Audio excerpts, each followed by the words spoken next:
Ayan, isang magandang umagang muli sa inyong lahat mga karadyo. Kayo po ay nakikinig sa inyong programang Taklin, Tiumili, no? So, para talakayin ang Pantawid Pamilyang Pilipino program mula alas 10 hanggang alas 11 ng umaga. Kamusta po kayong lahat dyan, ano?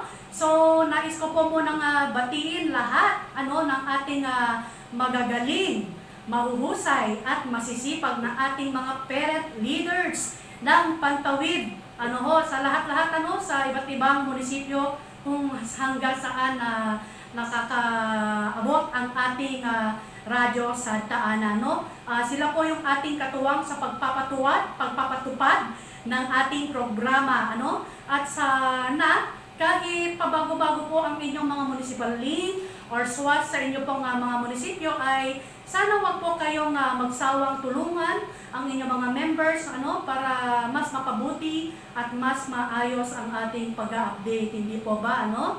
So last time, atin pong pinag-usapan ang topikong responsableng pagbabudget natin ano, sa buwan ng Abril. So last April po ito, no, na discussion po natin, ano.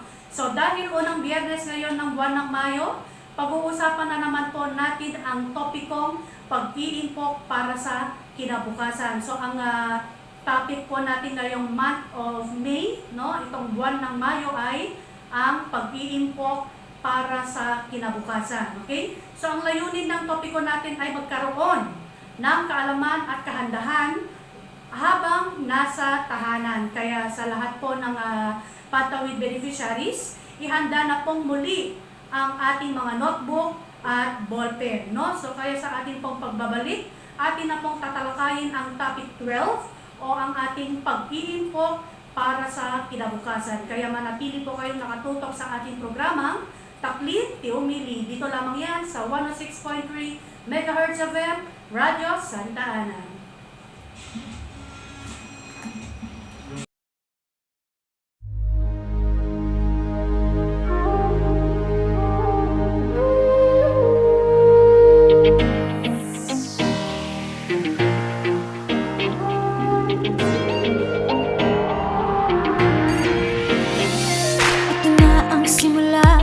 Pagbabago wala sa pagkadapa, ako'y babangon.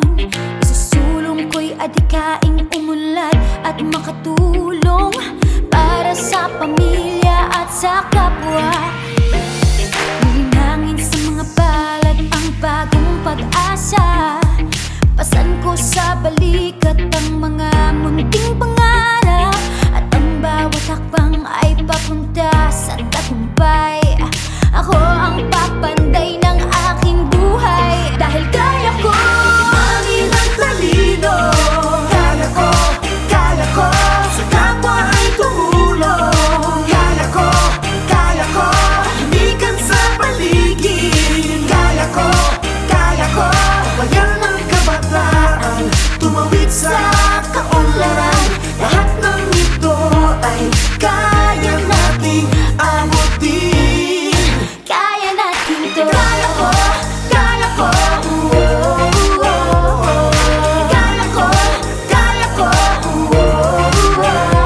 Pagyamin ang mga aral, pagyamanin ang talino, para sa minimithing layuning masayang pamilya.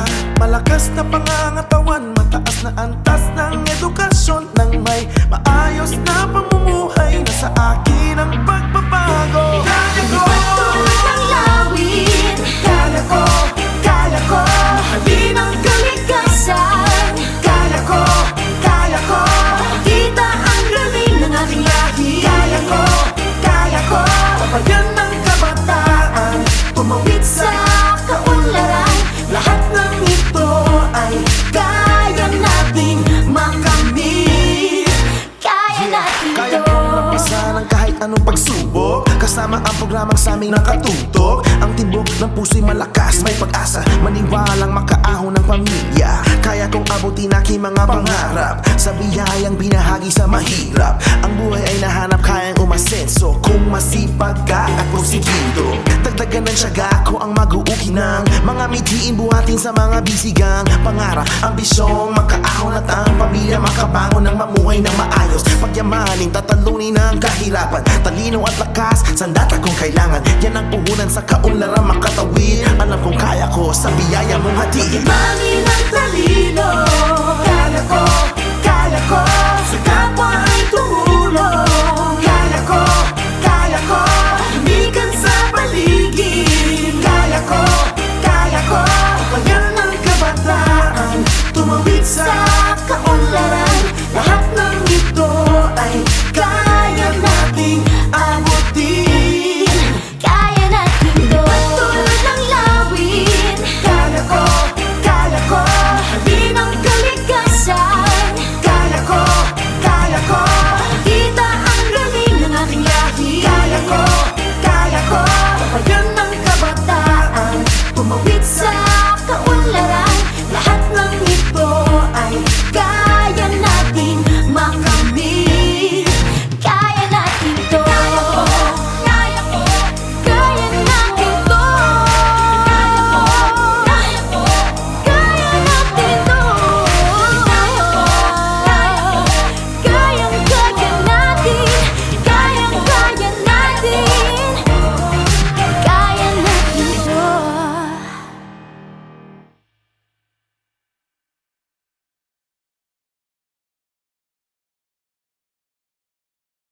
Balik mga karadyo, kayo po ay nananatiling nakikinig sa programang Taklin, Tiumili. So ngayon, atin na pong umpisahan ang pagtatalakay tungkol sa pag-iimpok para sa kinabukasan. Okay? Pag-uusapan po natin ang pag-iimpok para sa kinabukasan. So nung nakaraang EFDS, ayan, natutunan natin kung paano ang tama at responsableng pagbabudget. Ano? So nabanggit natin dito na mahalaga ang pagtatabi ng ipon mula sa ating budget plan para masigurong may gagamitin tayo kung magkakaroon man tayo ng hindi inaasahang gastusin o emergency. So, ang kasanayan sa pag-iimpok ay nakakibat ng kasanayan natin sa pagbabudget. So, bago tayo gumastos, ayan, isa sa tips na ang natutunan ay ang ibabawas muna natin ang itatalagang ipon sa ating kita. So, yung kita, ipon, at gastos, ano? So yan yung mga pinag-usapan natin last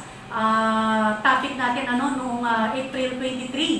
Okay? So bilang hakbang ng ating programa na hikayatin kayong mga benepisyaryo na mag-impok sa bangko. Okay? So hinihikayat po natin ang mga pagtawid beneficiaries na kayo po ay dapat mag-impok sa bangko. So kasalukuyan tayong nakikipag-ugnayan sa Land Bank of the Philippines upang magawing transactional accounts ang mga cash card. So, ibig sabihin, mas madali na tayong makakapag-ipon sa pamamagitan nito at magagamit na rin natin ito sa mga digital transactions. Okay? So, para mas maliwanagan po tayo tungkol dito, simulan natin ang diskusyon sa mga pamamaraan kung paano mag-impok o mag-ipon at kung saan mas mainam na ilagay ang ating mga ipon o savings. So saan ba natin ilalagay? Saan mas magandang itabi ang ating mga naiipon? Ayan, no? So andito ang mga pwede po natin paglagyanan,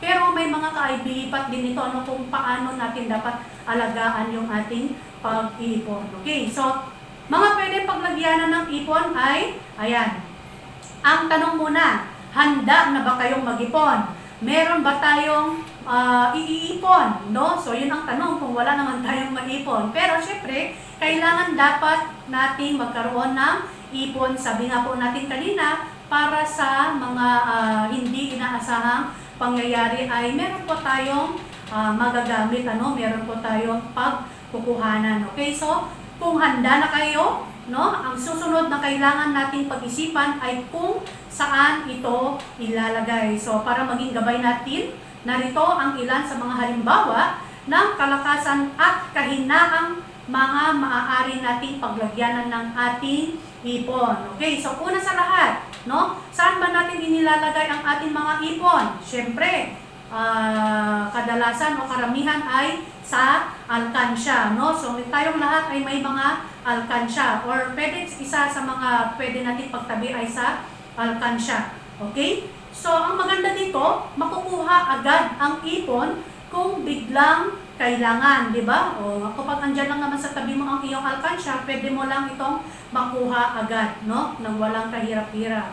Okay? So, ang weakness lang naman nito ay dahil madaling makuha ang ipon, dito rin madali rin itong mawawala. Hindi rin tayo kikita ng interest. Siyempre, dahil mamaya may gusto kang bilhin o kaya meron kang nataypan na gustong bilhin para sa inyong bahay. Ayan, andyan yung ipon mo. Ay, ibili ko na, no? Basagin na natin ang ating alkansya. Okay? So, yun naman ang ating negative side ng pagkakaroon ng alkansya. Pangalawa ay ang patabaing baboy o yung pig fattening na tinatawag natin. So, kadalasan marami ding mga pamilya na nagpapataba ng baboy, no? Doon nila inalalagay ang kanilang mga ipon. So, maaaring ibenta ang patabaing baboy kung kinakailangan. So, yun nga, parang savings mo lang din siya, no? Pinapalaki mo yung baboy at pag kailangan mo na yung pera, ayan, ibebenta mo na ang iyong napatabang baboy.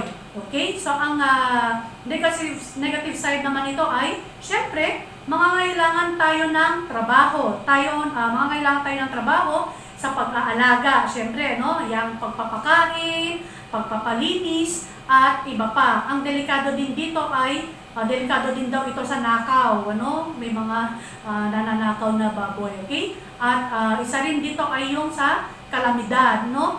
Kung may mga, depende sa panahon, lalo na yung kapag tag-init, ayan, di ba, may mga baboy na biglang nagkakasakit, tapos bigla na lamang namamatay. At syempre, depende sa panahon at kalusugan ng hayop ang presyo, no? Meron yung bigla din na mababa, ang presyo ng mga baboy. So, doon tayo minsan na nalulugi.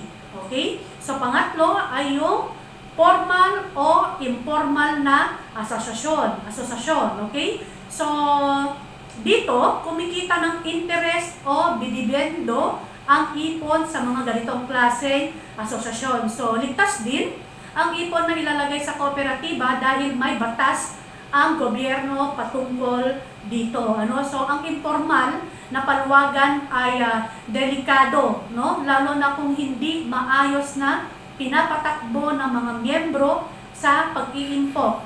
Okay? Sa pag-iimpok naman ng kooperatiba, mahirap makuha ang pera rito kung biglang kakailanganin dahil marami pa itong proseso. So, dapat doon po tayo sa formal na asosasyon, okay? Kasi yung informal nga ay katulad ng paluwagan, no? Mahirap po tayong makuha agad ang ating pera kung biglang kinakailangan, okay?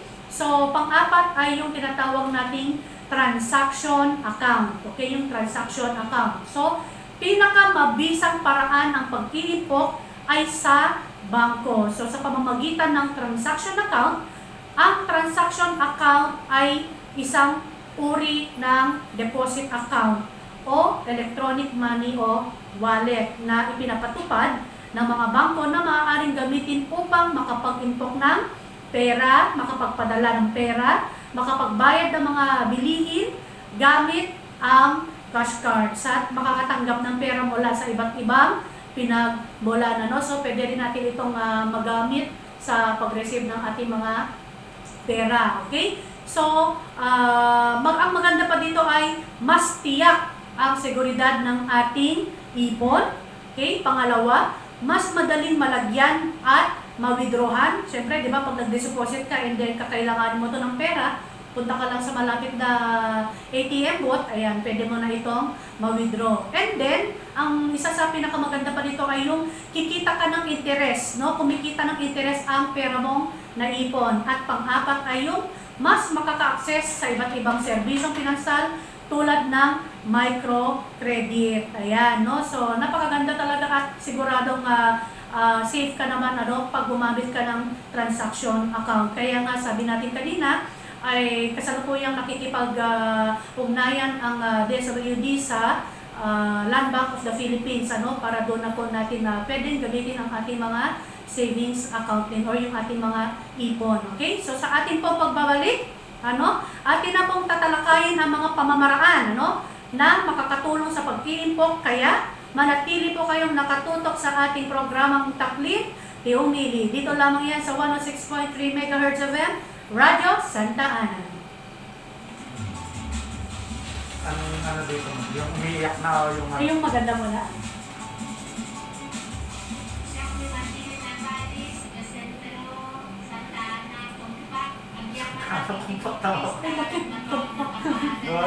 Barangay Sentro, Sitio Kumpak, Santa Ana ko yun. Diba siya, Santa Ana. Santa Ana Kumpak. At least, walang parang halatang hindi siya scripted. Ngayon sila sabi. May ganun din sa Ang ganda nila.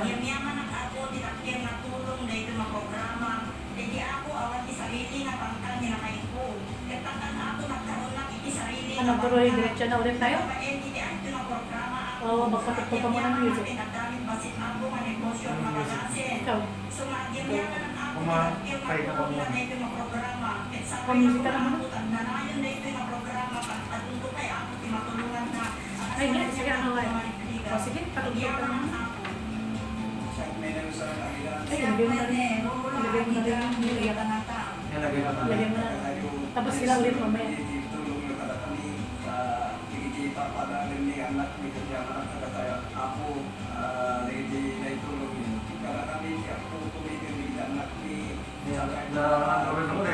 Nahirap ko sa kanyang salito dito. Si Rodalyn Quijote na taga-Tangara, may sa akmat na napili nga Borges. Ket adamot ti bagsyatan na ti pinakaalag nga Borges. Masapol nga ang trabaho ka mo. Tinanggal ko yung basit lang eh. Oo, sabi. Kapay, basit mo. Bali mo.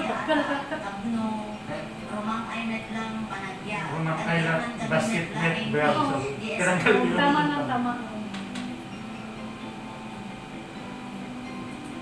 Siya, may Marita Castillo, taga-Tangatan, sa Taana, Cagayan. Music ka. Music? Ay, yung mga ano, baka sa ako Manalap niya. mo. Sige. Baka mga mapagkatan ko, dahil ang anak ko, matuwa. Sapay na kumaka. Naiyak ako. Ang bukay ni Matulog, DSWD, nakas kanya. Kamag-amanak kayo ng pagpabasa at bakil na may tulog kanya, may parang. O, di ba? Makapatouch. Sabaw eh. Sabay na kumata, pagkagamit na, nagdagnak ko nga, basa, nakasta, umarap mo eh, panagyang ni, kanyang niya manak na unay.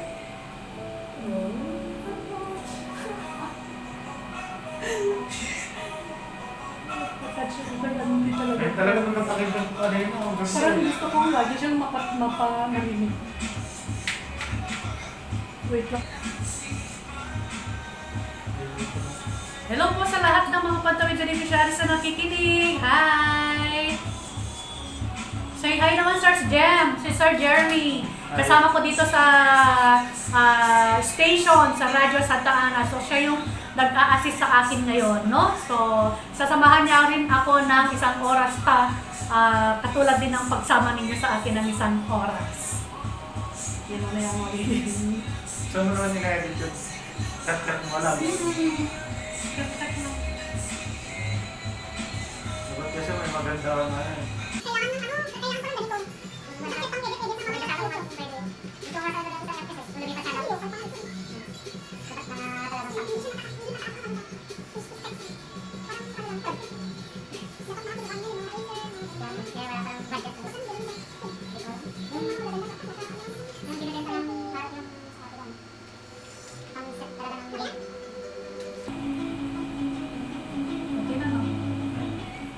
At tayo po ay nagbabalik mga karadyo. Kayo po ay nananatiling nakikinig sa programang Taklid, Tiumili. So ngayon, atin na pong tatalakayin ang mga pamamaraan na makakatulong sa ating pag-iimpok. Kaya narito naman ang ilan sa mga gabay para sa mas epektibo nating pag-iimpok o pag-iipon. Ayan, no? So una, okay? mag-budget at gumawa ng savings plan. Magtakda ng layunin o savings goal na makatotohanan kasama ang pamilya. Magtabi ng savings sa bawat araw para maging kaugalian ang mga pag-iimpok. Kaya so una, mag-budget at gumawa ng savings goal. So pangalawa, mag-impok sa bangko. Okay? Pangalawa, mag-impok sa bangko. Isa-isip ang kahalagahan ng pera sa ngayon at sa hinaharap. So, maaaring kumita ang isang interes sa bangko ang inyong ilalagay na savings ngayon. Kaya mas maganda na or mas maaaring idiretsong ilagay ang savings sa bangko tuwing araw ng sweldo. Okay? Number 3, or pangatlo, magbawas ng gastusin. Ayan, syempre para mas makaipon tayo ay medyo bawas-bawasan natin ang ating mga gastusin. Ayan, dapat magtala ng lahat ng pinaggagastusan sa bawat araw para makita kung ano ang mga pwedeng hindi naman kailangan, hindi naman kailangan pagkagastusan. At gawin na lang natin itong savings, lalo na kung hindi naman importante yung ating mga bibilhin. At maging mas konektado sa sariling kamalayan upang mapigilan ang mga paggastos sa hindi naman kailangan. Ayan. So, dapat isipin natin mabuti, kailangan ba natin ito? Okay? Mahal, sobrang mahal. Kaya ba natin bilhin? Baka mamaya gusto mong bilhin, kulang ang pera mo, pumunta ka sa kapitbahay, umutang ka lang para dagdagan. Okay? So, kung hindi naman kailangan, sabi nga natin doon sa last topic natin, ano ba yung ating mga needs? Ano ba rin yung ating mga wants? Ano yung mga gusto natin? At ano yung mga kailangan, So, dapat yun ang dapat nating tinitignan, Sabi nga natin, kung naaalala ninyo yung mga ginawa nating budget plan, di ba? Yung budget plan, tignan natin at alamin kung magkano ang kayang maimpok. Sabi nga din natin noon, na dapat hindi mas malaki yung ating gastusin kaysa sa ating iipon, okay? So, dapat magbawas, dapat ay mag-impok tayo, Pwedeng kada linggo, pwede natin itong gawin kada linggo, kada 2 linggo, o kada buwan. Isulat natin dito sa ating mga papel, pero dapat makatotohanan ang mga ilalagay natin. Huwag tayong maglalagay ng ang naiipon mo every week ay 100 pesos kung ang naiipon mo naman talaga ay nasa 500 o yung mga ganun, kung magkano talaga ang inyong kinikita sa bawat araw o every week, kada linggo or every month, So yun po ang ilalagay natin, Okay? Tapos alam nyo ba na ang pag-iimpok ay nananatiling isang hamon, hindi lamang sa ating bansa kundi sa buong mundo, okay? Ay natural lang sa isang tao na dapat ay mag-focus din sa kung ano ang kinahaharap niya sa kasalukuyan. Kaya hindi na bibigyan ng pansin ang pag-iimpok para sa hinaharap. Dapat binibigyan din natin ito ng atensyon, ang ating pag-iimpok. Ayan, katulad ng ngayong pandemya, di ba? Nakikita naman natin na ang hirap ngayon maghanap ng buhay.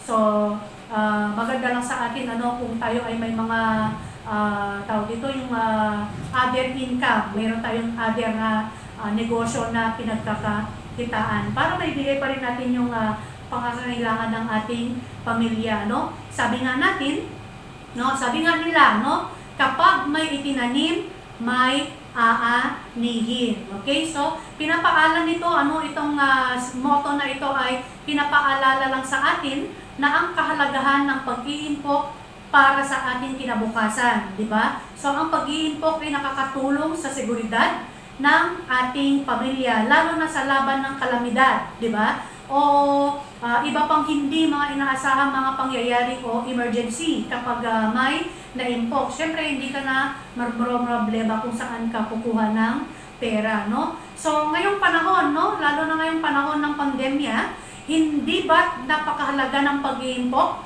upang mas matugunan natin ang pangangailangan ng pamilya, Karagdagan pa rin iyan. Kaya narito ang ilan sa mga dahilan kung bakit mahalaga ang pag-i-import. Ayan, una sa lahat, ayan, syempre, para makaiwas sa financial na stress. Ayan, ang dami-dami na kapag wala ng pera, ayan, kung saan-saan na umutang, mamaya problemahin na naman niya kung paano siya makakabayad. At hindi lang yun, hindi lang siya ang problema, di ba? Pati yung pinag-utangan niya, problema rin siya sa pambayad mo kasi gagamitin na niya, eh wala ka pang pambayad. So, kawawa naman yung pinag-utangan mo din. Okay? So, pangalawa, mas masigurado ang kalusugan ng pamilya. Ayan, sabi nga natin, sigurado kasi meron tayong pagkukuhanan ng ating ipon para sa kalusugan ng ating pamilya. Hindi tayo problema na pambili ng ating mga pagkain, mga gamot, ayan, mga ganong bagay. Okay? Pangatlo ay para sa edukasyon ng mga anak, mga bata, mga apo, di ba? So, kapag kahit pandemya naman, di ba? Ngayong nag-aaral yung ating mga anak, kailangan nila ng module, kailangan nila ng internet. So, at least, meron pa rin tayong naitabi para sa edukasyon ng ating mga anak. Ayan. Pang-apat, para rin ito sa pagre-retiro sa hinaharap, no? Mas komportableng makapagdesisyon sa mga kailangang gastusin, no? And then pang-lima, para mas maging mabuting role model sa ating mga anak. Para gayahin din tayo ng ating mga anak natin, ano? Kailangan din ninyong mag-impok para hindi sila yung, di ba, walang pasok pero araw-araw humihingi pa rin ng pera. Yan. So, kailangan dapat pang-aralan din natin sila na kailangan din nilang mag-ipon. Okay? So, pang-anim ay para makapagbigay ng tulong sa iba pang nangangailangan. Ayan, ano? So, yun po yung mga iba pang paraan para tayo po ay makapag-impok. Ayan, no? So, sa atin po pagbabalik, ibibigay na po natin ang ating mga tanong o pagdinilay.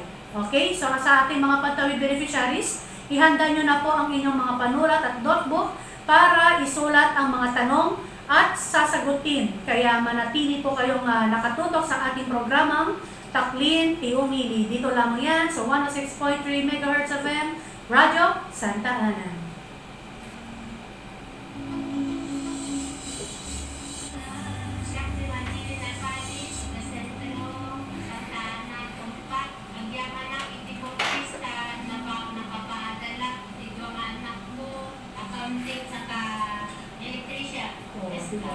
Nakindi pagyaman ng 84 pista, nakatapos ng itian ng buwan-buwa, sakay kumata, at tinatulungan ni Propis.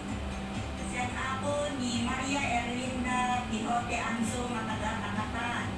Mamaysanak ako, manapili, di programa nga Propis. Nagyamyaman ako, tinakir na tulong na ito ng programa. Hindi ako awan di sarili na pangkat ni nakay ko. Katakan ako nagkaroon ng iti sarili na pangkat. Yan talaga puso, tuwag pinag sa puso. Pinagdaming basit ako nga negosyo nga bagasin.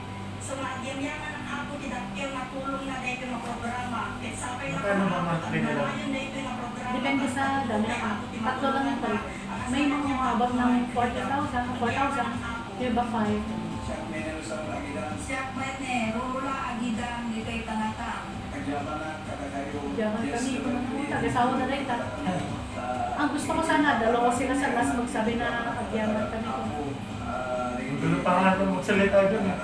Siguro ano siya, pinakabahan sila.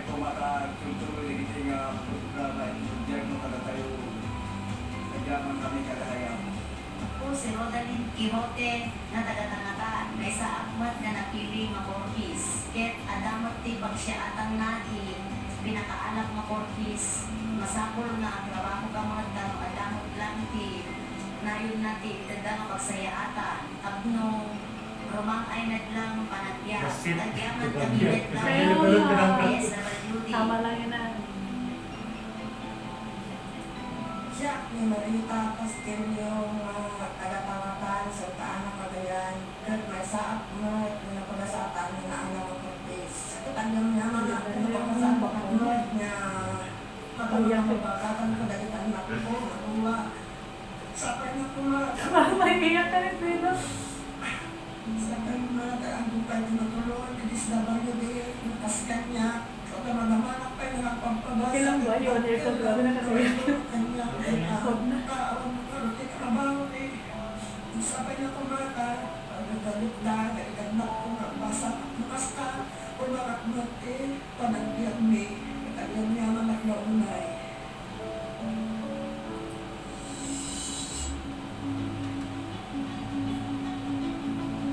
Ayan, at tayo po ay nagbabalik mga karadyo. Kayo po ay nananatiling nakikinig sa ating programang Taklin Piumili, ano? So, bago po muna ang lahat, ano?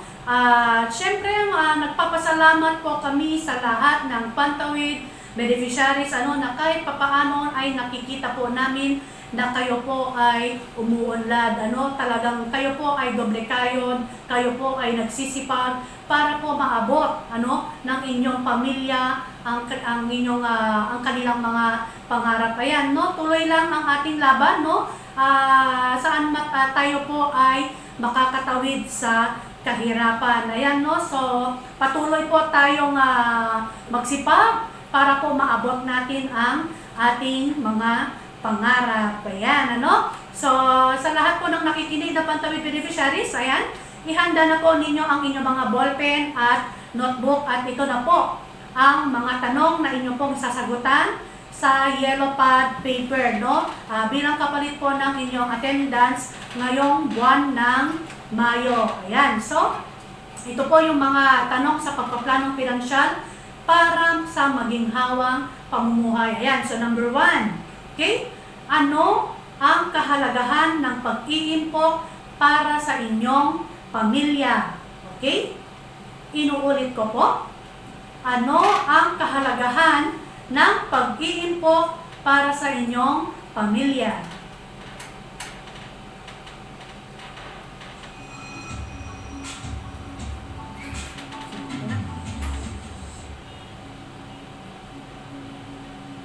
Ayan, inuulit ko po ulit. Ano ang kahalagahan ng pag-iimpok para sa inyong pamilya? Okay? So, number 2.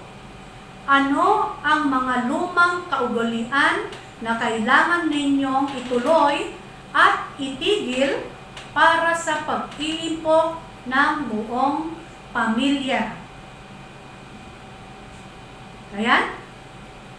Inuulit ko pong muli, ano ang mga lumang kaugalian na kailangan ninyong ituloy at itigil para sa pag-iimpok ng buong pamilya?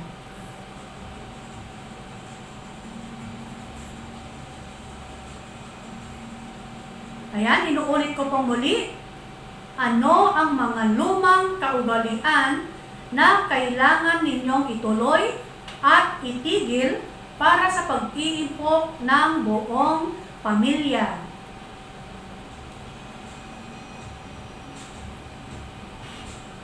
Okay, pangatlo, ano ang mga pamamaraan na dapat ninyong gawin upang makapag-impok?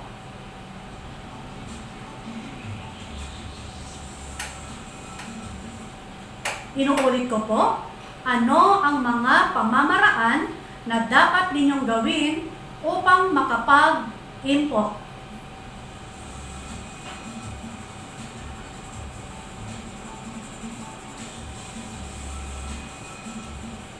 Ayan, inuulit ko po, ano ang mga pamamaraan na dapat ninyong gawin upang makapag-impok?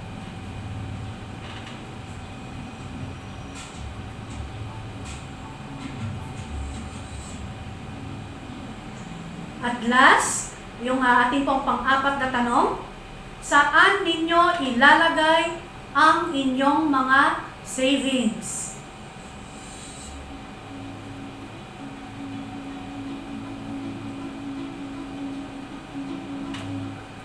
Inuulit ko po, saan ninyo ilalagay ang inyong savings?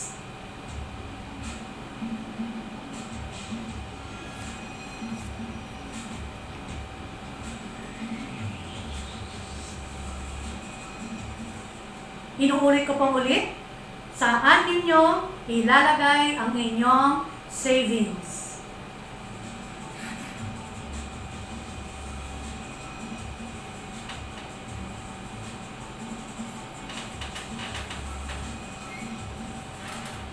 Ayan, no? So, I hope po, inaasahan ko po na naisulat na po ninyo yung mga tanong, okay? Inuulit ko po ulit sa lahat po ng Pantawid beneficiaries. Ilagay nyo po ito sa yellow pad paper at isubite po ninyo sa inyong mga naka-assign na municipal link sa inyong munisipyo, no?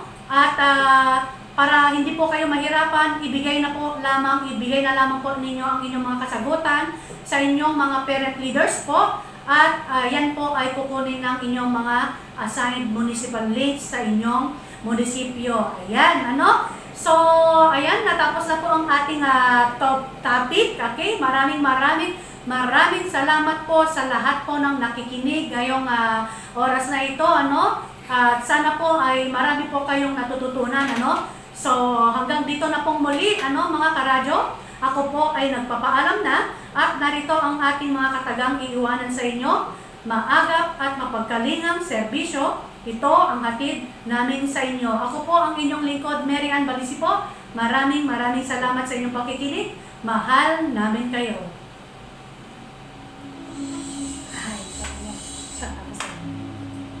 Maraming nag-aantay.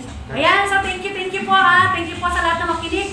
Mag-subscribe po kayo kasi dito na po lagi natin ilalagay ang ating EFDS, lalong-lalo na po sa mga Pantawid beneficiaries, mag-subscribe po dito, ipindot po ninyo yung notification para sa ganyan kapag may mga EFDS po tayo ay agad po kayong ma-notify, na malalaman po ninyo kung meron po tayong bagong upload na EFDS. So, maraming salamat din sa ating nag-assist na si Sir Jeremy. Ayan, say bye! Thank you!